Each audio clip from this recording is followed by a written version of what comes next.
Yo, Mike selling fake packages from Elite Deletions, a company that don't even exist. And a whole lot of fake stuff going on.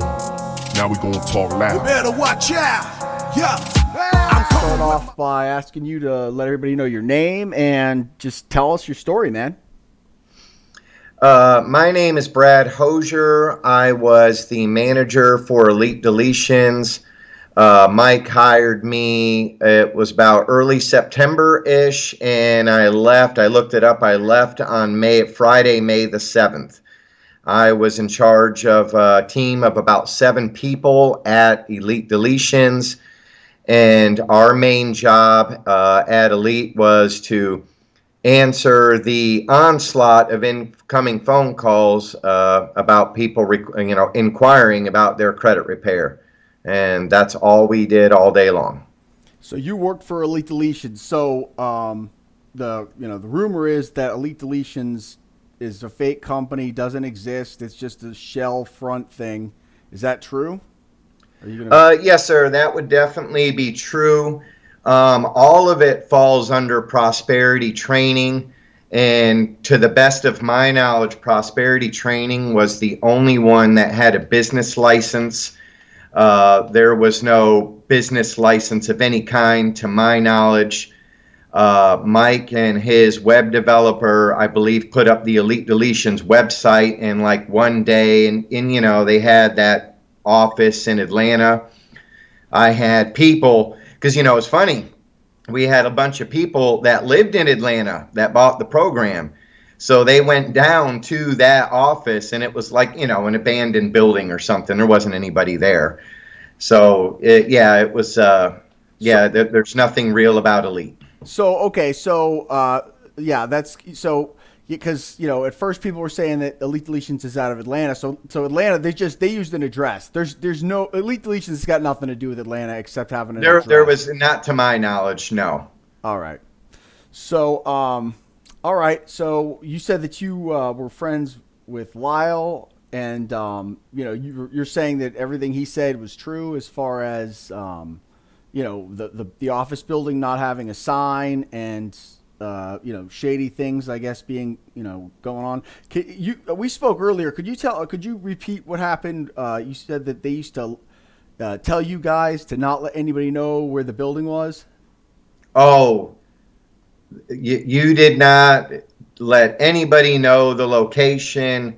That was covered in morning meetings by both Brock and Mike. That was a very serious thing, and was grounds. Brock made it clear to everybody that was grounds for immediate termination if you gave out the location of that building. Now, why? Now, I wonder why that is. Why were they so protective of the location of the building, like no sign? Like, do you have any idea of why they were so protective of it? Well, according to Brock, and Brock's words were like, hey guys, we are not a face-to-face business. Our business is done over the internet and over the phone. That's it. Clients do not come and talk to us face-to-face. They purchase the product. They get the support they need from us over the internet and over the phone, period. No one ever comes to this building, and if we find out you gave the address, you will be terminated immediately. And those were his exact words. Wow. Well, I mean, there's a lot of companies out there. There's a lot of internet companies, and they don't hide or try to disclose keep secret where exactly they're doing business. I mean, that just, to me, that seems a little odd. Right. Yeah. Right. And the rumor has it is that because of the amount of people that they have ripped off, that they're worried. They're actually scared because they get threatened. I've heard that there are threats. Have there ever been threats at the building, like while you were working? Is that something that you have heard of? Crusader, which I had covered with Brock and Mike, myself and my team were threatened over the phone. I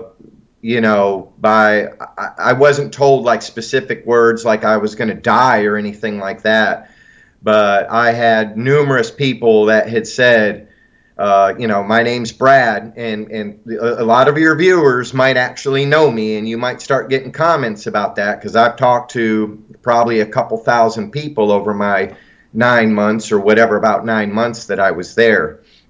So I think your viewers will know who I am. Yeah, they'd call, they'd say, Brad, y'all say what you say, and Mike says what he says. Just know this, we gonna find you. Oh, we will find you, baby. We gonna find you. I'm gonna let you go, but we gonna find you.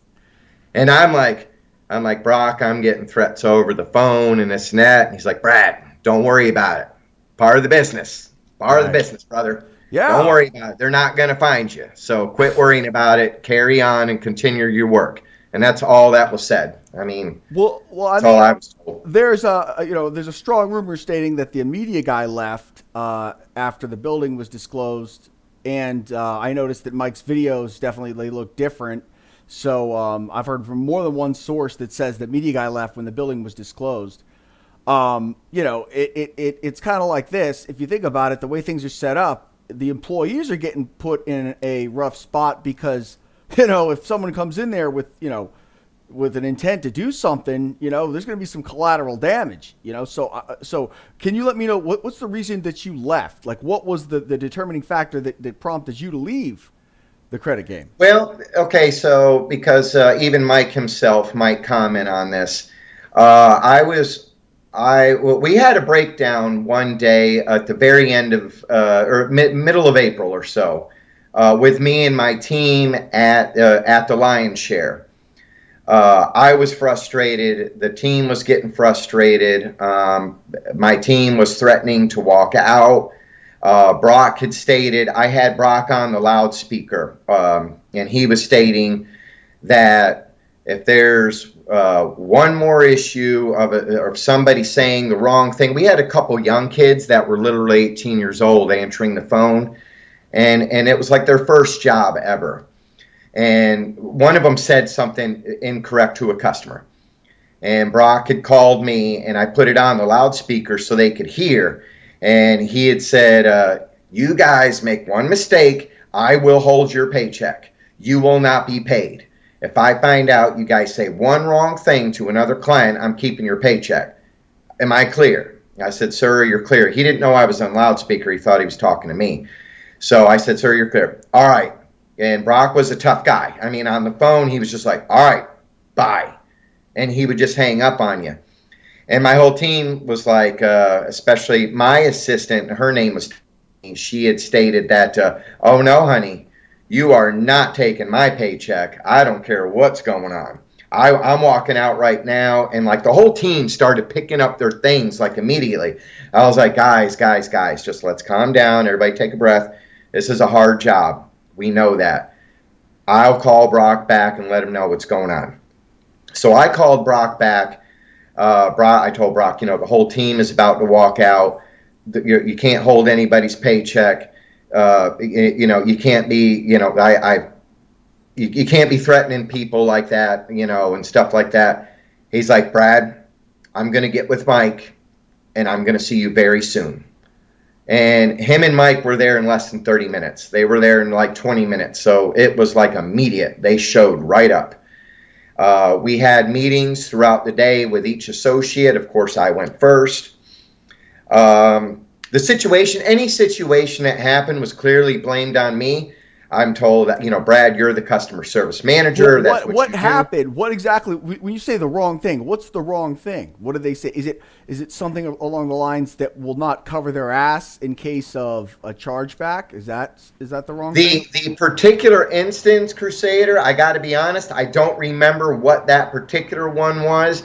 There had been some other ones when we were still working inside the credit game building. Brock had several meetings with us.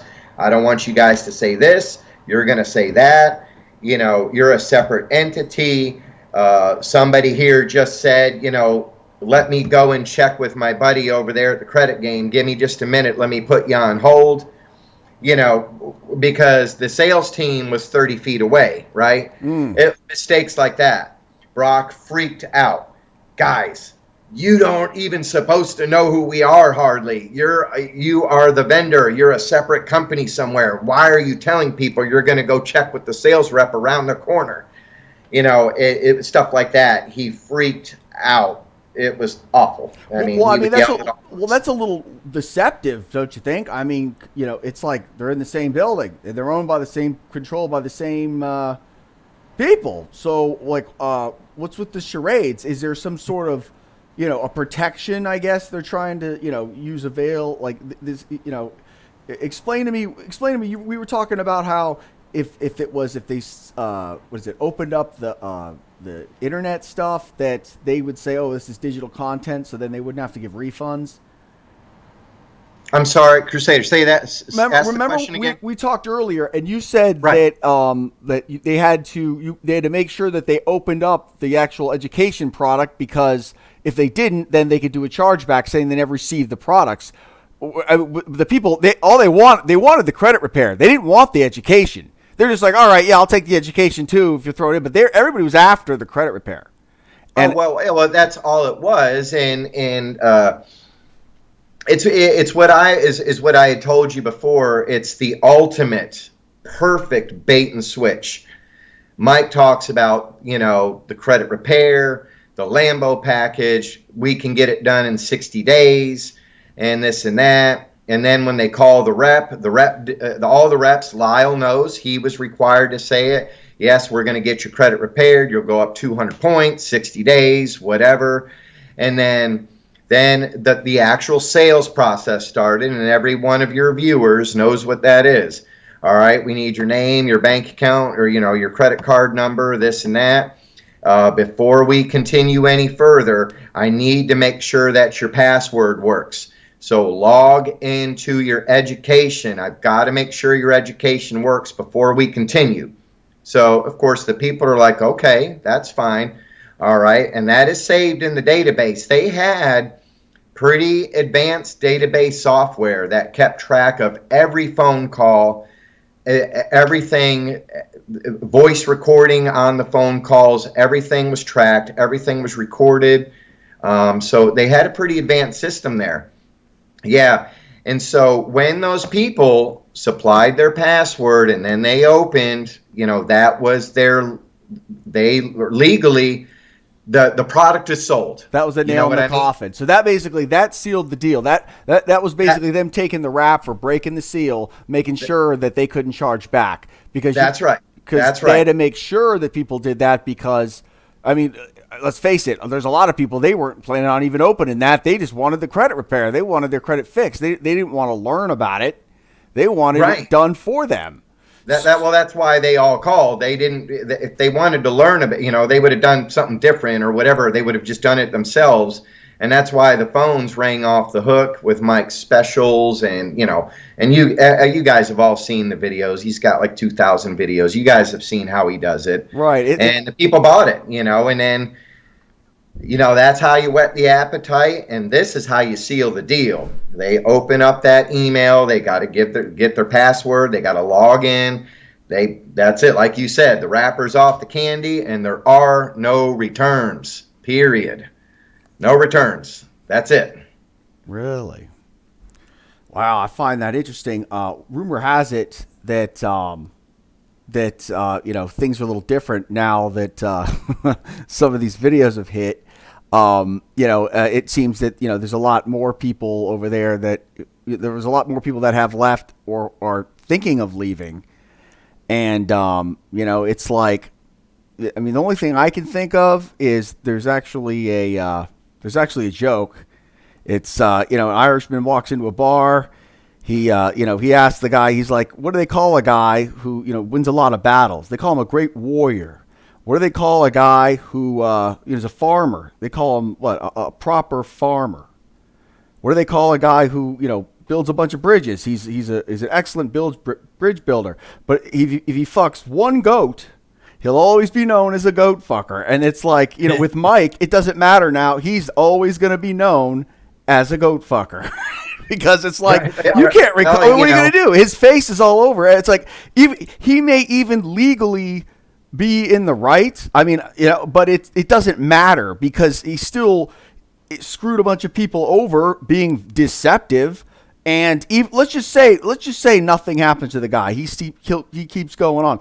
People, I mean, word's catching on. You know, it's like social media. It's for everyone. So it's like, you know, I don't know what the hell he was thinking. What do you think was going to happen? I mean, it almost seems like he prepared for this to happen. It almost seems like it was like damage control. All right, so when the shit hits the fan, nobody knows where we are. There's no, attachment to elite deletions. It's almost like from wholesale trade lines, he learned his lessons, but the lessons he learned were how to try to get away with it the next time. You see what I mean?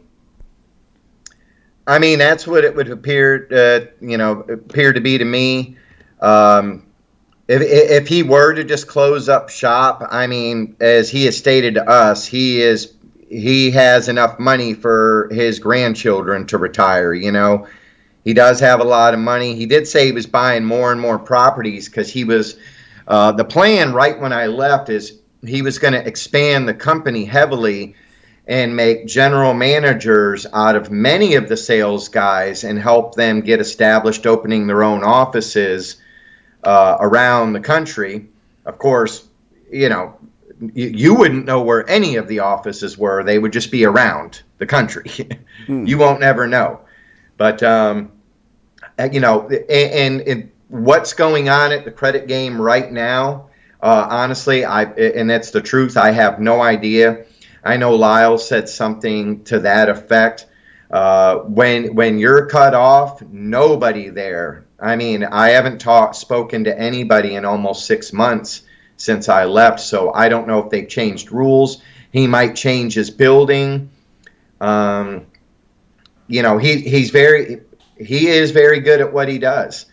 You can't trace the phone number. There's no landlines in the building whatsoever. Well, I believe that. I mean, I guess he is good to a degree, but he's sloppy as all get out if you think about it. I mean, look, you know, everything's been, I mean, there's a lot of stuff that's been uncovered. I mean, I get what you're saying.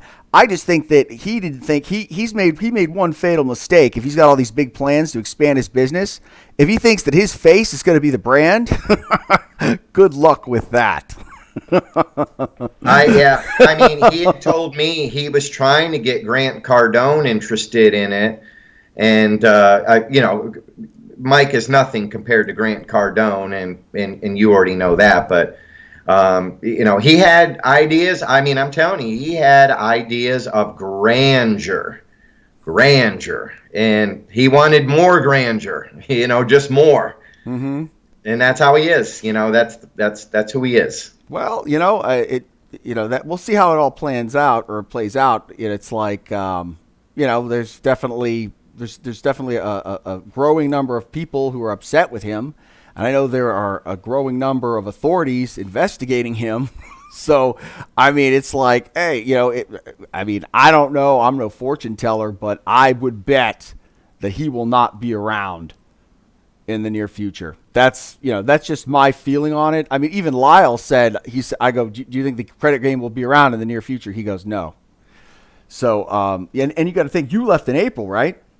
May, the first week of May. All right, yeah. So that's when things were rolling high with all this. Everybody's getting their stimulus checks and all that kind of stuff. People had the money, so they were, you know, I'm sure I've got multiple people who I'm talking with, you know, that were ex-employees that know things, and they said that around that time is when things were really good.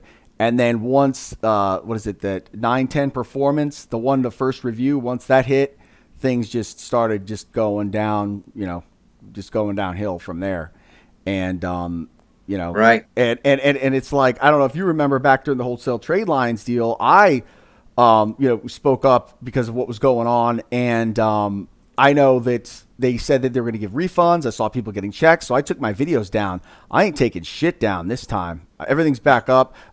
If someone Googles Mike's name, look what comes up. I mean, or the credit game, my videos are going to be right underneath that. So, good luck.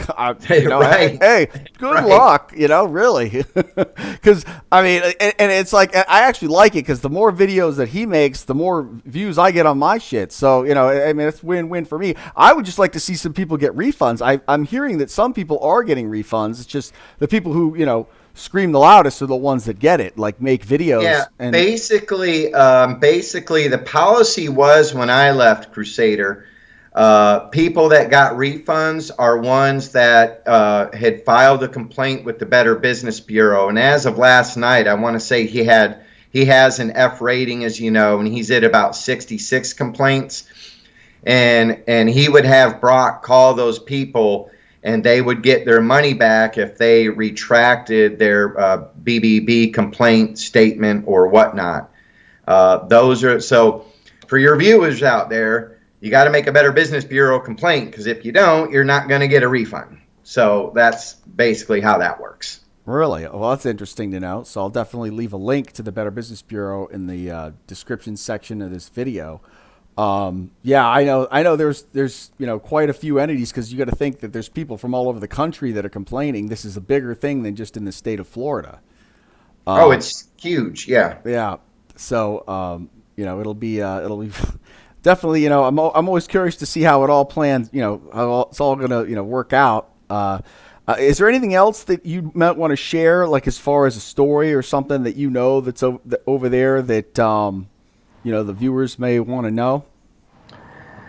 I would just say, on behalf of me, the viewers that knew who I was over the phone, I was required, of course, to lie to them, and that's why I couldn't stay there, and that is why I left. That's one of the reasons. You said, what's the real reason you left? I can't go to bed at night and know that I'm just lying nonstop, for my $22 an hour or whatever, as the customer service manager, and Mike's making millions, and me and my team are just taking the heat all day, every day, and it just got old.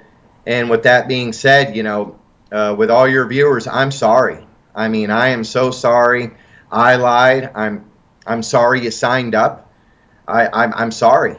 I don't know what else to say.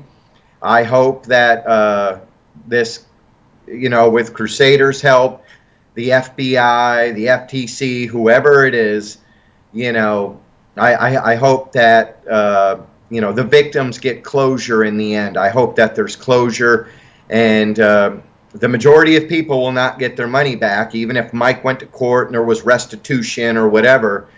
He will, he'll be slick with that money. It's already been moved. It's moved around. I don't know. I don't know where it would go. But speaking of money, did you say that there was a girl that worked there that there was some funny stuff happening as far as money being moved and things like that? Well, I had heard that from the girl that was in charge of admin. What was her name? And both Daphne and her name was Tiffany. And Daphne and I both saw her like photoshopping a bank statement one day, and she had to move some money. She had to take like $450,000, or let Mike know to take that, or maybe Mike took it out or something. And she showed us the statement. Of course, she wasn't supposed to do any of that. But that put Daphne and her, I were just there. That put her in jeopardy doing shit like that. Oh yeah, she knew that. She knew that she was already kind of having trouble with Brock and Mike, and she knew her time was limited there. So she was in I don't care mode and kind of showed us some things. But there were instances also of which Brock admitted to. He didn't admit to the bank any photoshopping, the moving money around. He said that was false. I mean, I kind of saw a little bit of it myself. Where the money goes, I don't know. I didn't want to get that involved with it. But for the people, let's go back, Crusader, real quick to the document sign. They had a software thing that they did for, how I was saying, you had to open the invitation, set up the password. There were cases where people paid and never set up the password and opened up the invitation. Well, that was all fine and well. They had faked that and sent that to the the Better Business Bureau as well, per what Tiffany was showing us. And I was just like, wow. So even if they didn't open it up, they faked it and made a fake thing on the, on their database and put a fake database record in there that they did in fact open it up. And yeah. Wow. Yeah, So they wouldn't have to give the refunds. So let me get this straight. The big scam, I mean, this is what the real ripoff is.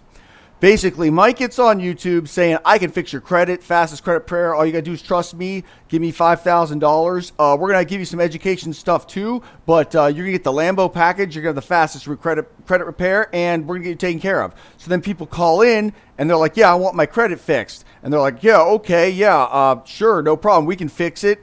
Go ahead. You got your education. You go ahead and log into that, and then, everything will be all good. Then whoever's doing the credit repair, sometimes it'll work, sometimes it won't. But when it doesn't, they say, oh, well, you bought education. You didn't buy credit repair, so sorry, no refunds. And we have software saying that you opened up what you bought. So no refunds and, bye-bye, too bad, so sad. That $3,000 you ain't going to see again. Is that pretty much what the soup and nuts? That's really, yep, sir, you just said it. You just said it. That's exactly how it works. That's where that little bait and switch thing kicks in. That is exactly how it works. And yeah, I mean, it was amazing. Mike's making all that money, and I asked him. I had a meeting behind closed doors with him when I first started. It would have been like maybe in October, November. Maybe I was a couple months in. I said, Mike, I mean, is what we're doing here, is this legal? And he laughed at me. He's like, Bradley, what are you talking about, brother? Of course it's legal. He goes, do you think I would be in business? Do you think I would be worth 10 bills across the board if it wasn't legal? Who can make 10 bills and do it illegally and get away with it? It's impossible. You can't. I mean, of course it's legal. That's why we're as big as we are and we're doing as well as we are. He's like, why would you even think that? Yeah. And it was like, Mike was very good at putting it back on you. And I was like, I was just asking a question, sir. I mean, I'm sorry. It's just, there's unhappy customers. He said, Bradley, there's unhappy customers in every business. It's part of business. It's what it is. So really? Anything else? I was like, no, sir, I'll go back to my desk. That's fine. Wow. Okay. Yep. Yeah. Well, I'm really glad that Mike seems to think that this is everything's fine and dandy. I just find it curious that rumor has he's got a bodyguard, and he can't even go to the men's room without a guy there I guess holding his wiener for him because he's scared shitless. But hey, well, if there's anybody out there, sir, that has that right, it is definitely him. Yeah. With everybody wanting to know where the building was, and when you and Lyle or whatnot, when you guys disclosed that building, I told my son this morning, I said, that's huge, because people will fly in from Las Vegas to find Mike. They will do it. They told me they will do it. Mike's not the only one out there that's got money. Other people got money too. Oh, I know. And it's funny. I because of the network that I have, accumulated with all of this, I know shit probably the day it's disclosed. I know they're already trying to find another place to go. It's like, you know what I mean? Like, I already knew that. Like, that's just like, I already know they're trying to find another building. It's like, I hear it before, hell, I bet I know shit before they do, because it's like, I mean, everybody's so against this. We got pissed off customers. We got pissed off ex-employees. The thing that blows my mind is that if you're going to do something like this, I would be kissing my employees' ass, because think about it. They know the intimate workings of your business. They know shit. So, like, right. You don't. What are you going to do? Like, oh yeah, piss them off. It's like, dude, hello, they have dirt on you. So I don't get the rationale. I don't think he thought that one through. But hey, you know what? Again, it's going to be fun to see it, play out. I definitely want to see people get refunds, because I know there's a lot of people that they were spending their last dollar. There's people living out of cars. That I had spoken to those people every day, sir, and I felt terrible for them. I mean, I had people crying, people talking about they were going to go homeless. Guys that just got out of prison that were staying with the baby's mama. and they had their credit was going to get fixed in 60 days, and the baby's mama said, okay, you can stay with me for 60 days, but then you got to go. And wow, some people's credit even got worse, you know. It even got worse, and they didn't even do anything. I don't know. It was, and the way the credit repair was done by a group that was not overseen by Mike for the most part. They lived in Minnesota, like Lyle said. We called them Country and Friends. Country and Friends came down. They met with Mike a little bit. But if you look at Mike's classes, and I know you've seen his classes, you've got to change your information before you do anything. You got to update it. You got to delete some of your own information on the bureaus. That didn't happen for anybody. So nobody's information got updated, changed, or deleted before the actual deletion process started. And, the vendor, Elite Deletions, didn't even follow Mike's own 10-step credit repair process at all. It had nothing to do with that. Wow. Yeah, I also heard that there was a young lady there that was supposed to do it. That was first, and she just took off with the money and just, said screw it. And so all the people that she was supposedly going to be helping, obviously their credit didn't get fixed because the person who was supposed to be fixing it took off. Is that true? Yes. Yeah. Well, Mike had gone through, we were only the customer service answering the phones. He hired that girl, and it began with an A. I can't remember her name, Amy or Austin, or I can't remember her name. But Mike hired her originally, and then she left. So then he got a guy named Joe, and Joe was doing it for quite a while. And Joe was flooded with people because it's true, there was some people getting their credit actually worked on. That is true. A few people, I want to say like 1%. Oh, really? That low? I thought it was maybe like maybe 50%, but it was. Oh, no. Most people didn't even get touched. I mean, Joe had told me he got out of it and told Mike, you got to kiss off. You can't keep sending me, Mike was sending him 60, 70 people a day. And I don't care how good you are at credit. You can't repair 60 people's credit every single day, 7 days a week. No way. Yeah. You know as well as I do. You're a credit expert. I know about it. No, it's too time consuming. You've got to go in and see you got to look at what they're starting with. You've got to devise a plan. I mean, it's not like you can just automate it, Right. You can't, there would be no way, sir, to start somebody's credit repair and of course come back and check on it a week later, 2 weeks later to see if you had a deletion. You got 60 people coming at you every single day. It's impossible. It cannot be done. Not with 60 people coming at you constantly. And how would you get that many people done? It takes time for one person to fix their own credit on their own. There would be no time to do 2,000 people with one guy and an assistant in Joe's garage.